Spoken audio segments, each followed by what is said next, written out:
In a remote village on the edge of the desert, where the winds only blow in times of rage, a crime occurred that the police have yet to explain. The night was still, and the sky was studded with stars as if they were watching the earth in fear. At midnight, the wind suddenly rose, but it was not ordinary.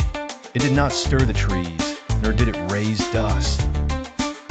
Instead, it entered through an open window and stopped at the body of a man in his 40s, lying on the ground, with a small broken mirror beside him.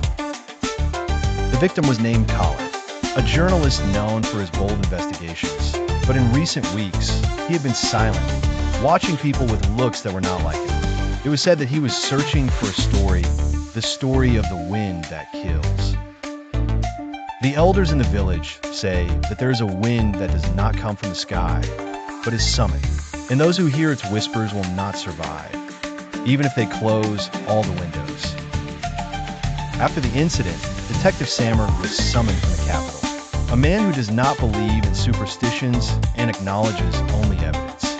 He entered Khaled's home quietly, searching, noting, observing. Strangely, everything in the room was tidy.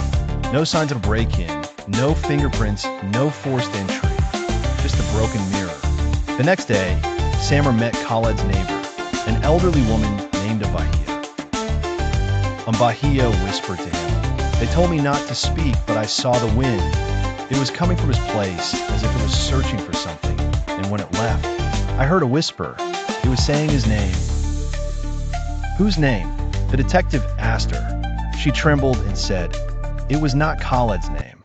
Sammer began to suspect that Khaled was close to discovering something dangerous, something that terrified the killer. The investigation continued, and Sammer discovered a hidden notebook beneath the floor of the room. Between the lines, Khaled had written about people who had lost their lives in the same manner, and all of them were investigating one company.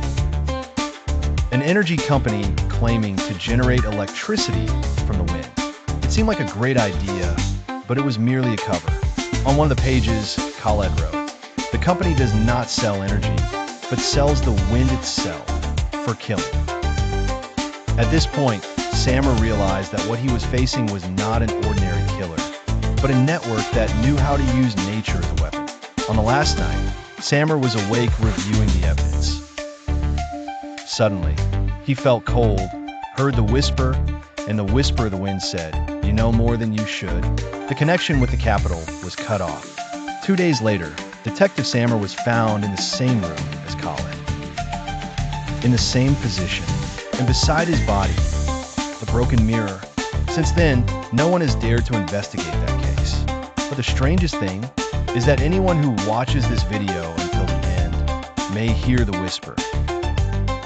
If you hear your name, then close the windows.